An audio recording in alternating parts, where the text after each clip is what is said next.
préalable. Mais nous sommes disponibles.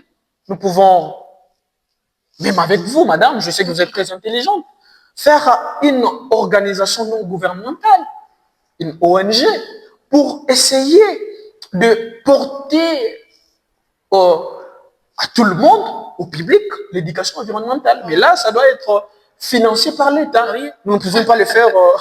Ça doit être financé par l'État, c'est ça? Effectivement. Parce que je m'en souviens en LD, quand je suis encore en LD, le professeur Lema Makis nous dira ceci que l'État a sa part de responsabilité, mais nous aussi, nous devons laver notre mentalité. C'est vraiment ça. Avec l'homme congolais, les problèmes, c'est aussi au niveau de la mentalité. Nous sommes là à polluer notre propre environnement, à jeter des déchets partout, à faire de n'importe quoi.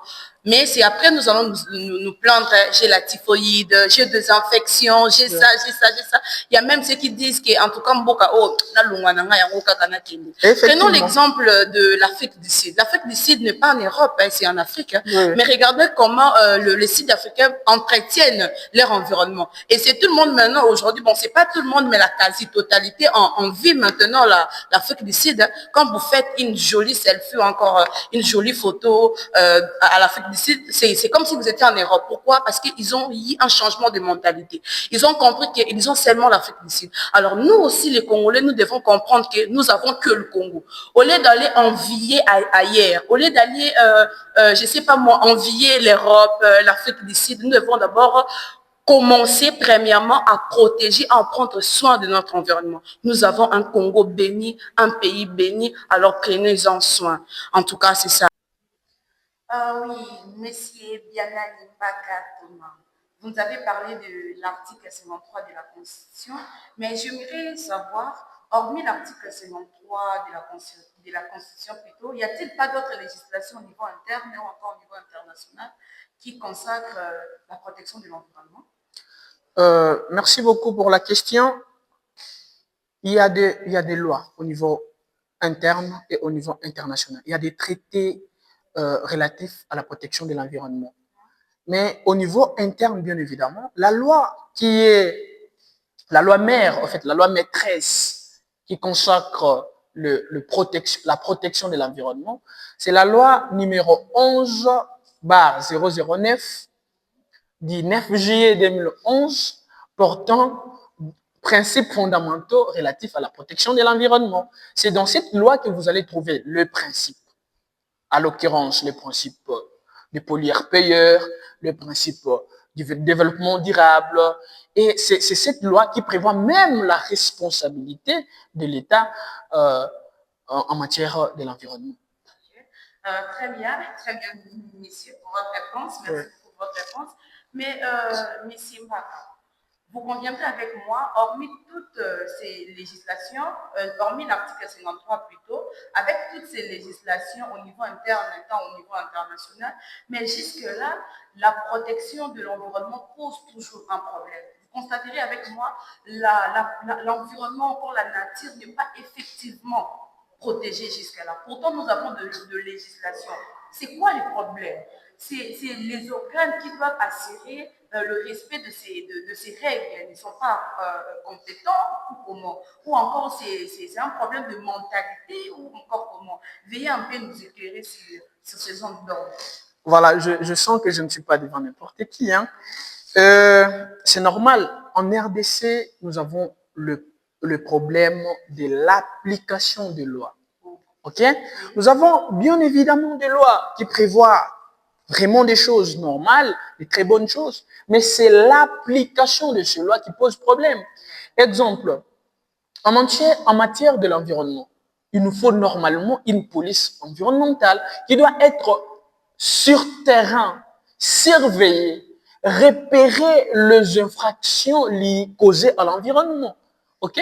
Mais vous allez vous rendre compte que il n'y a pas de police environnementale qui doit amener en effet le contrôle environnemental. Exemple, tu peux aller dans nos juridictions. Vous n'allez pas trouver beaucoup de questions ou des conflits liés à l'environnement. Il y a des conflits seulement liés au vol, au viol, mais Mais il y a des infractions qu'on commet. La loi du 9 juillet prévoit des infractions qu'on peut commettre à l'égard de l'environnement. Et les autorités doivent prévoir un régime répressif sérieux. Vraiment ça.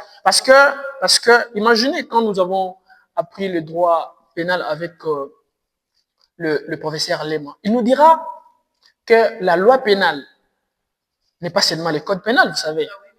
Alors, la loi pénale doit prévoir non seulement l'incrimination, mais aussi la sanction. OK? Alors, dans les cas sous examen, cette loi du 9 juillet a bel et bien prévu des incriminations et des sanctions, mais l'application de ces sanctions, parce que c'est à tout moment qu'on viole l'environnement. D'accord? L'environnement est violé à tout moment et à chaque instant. Il faut, d'ailleurs, moi, je proposerais qu'on ait des juridictions spécialisées qui doivent gérer la question relative à l'environnement. Oui, lorsqu'il y a une infraction liée à l'environnement, l'infracteur doit être amené devant cette juridiction compétente à la matière. Et dans les cas sous examen, il faut former des spécialistes sur cette question. Surtout former des spécialistes. Effectivement. Vraiment, merci encore pour votre réponse. Oui. J'ai vraiment une litanie de questions. Je ne suis pas devant n'importe qui. Je dois quand même explorer cette matière de l'université Congo. Ouais. Très bien. Monsieur Bianani, vous avez dit que le ministère de l'Éducation devait prévoir un programme d'enseignement pour commencer déjà à enseigner l'éducation environnementale dès le bas âge. C'est-à-dire les petits Congolais, les petites Congolaises qui se rendent déjà à l'école dès le bas âge doivent apprendre l'éducation environnementale. Ça, c'est déjà une bonne chose. Je pense que de partout où les autorités du pays nous suivent, tiendront compte de ça en tout cas. Mais aussi, j'ai vraiment encore une question. Monsieur Bianani, que pensez-vous du rôle de la famille en ce qui concerne l'éducation environnementale? Parce que vous savez, l'école peut bel et bien faire sa mission, c'est-à-dire enseigner l'éducation environnementale. Mais lorsque la famille, ou encore la mère, ou encore le père, n'est pas assez rigoureux pour montrer à leur enfant l'importance de l'environnement, vous savez que tout ce que l'école pourrait dire peut carrément tomber caduc. Alors, veuillez un peu nous démontrer le rôle de la famille en ce qui concerne l'éducation environnementale. Vous avez la parole. Voilà, je l'ai tantôt dit. Je l'ai tantôt dit quand je parlais de la responsabilité de l'État sur la question liée à l'environnement. D'aucuns pensent que c'est seulement l'État qui est responsable de la malgestion de l'environnement. C'est une conception qui n'est pas totalement vraie. Moi, je pense que même nous avons une part de responsabilité. Imagine un papa ou une maman qui ne sait pas dire à sa fille que quand elle se réveille, elle doit préparer ou arranger sa chambre. OK? Cette fille va grandir avec cette conception où même quand je me réveille, la chambre peut rester en désordre. Mais cette chambre constitue déjà l'environnement pour cette fille.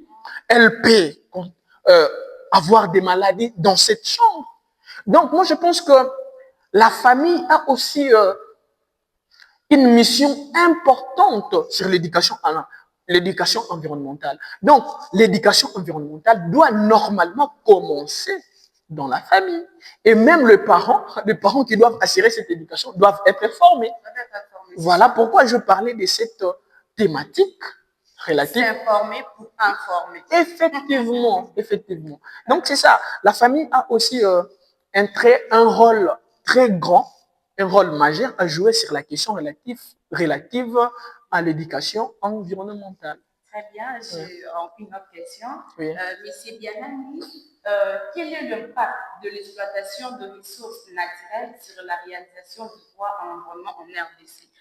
Ici, il est déjà de signaler que la province du Congo central, qui était autrefois liée à l'or vert, quand je parle de l'or vert, on voit l'agriculture. Mais aujourd'hui, l'on vient de découvrir de nouvelles ressources minières. Ce qui revient à dire qu'il y aura l'exploitation. Est-ce que vous pouvez nous dire l'impact de cette exploitation minière à l'environnement? Est-ce que vous pouvez nous dire ça? Et on aimerait aussi savoir, et seulement si vous répondez à cette question, on aimerait aussi savoir, est-ce que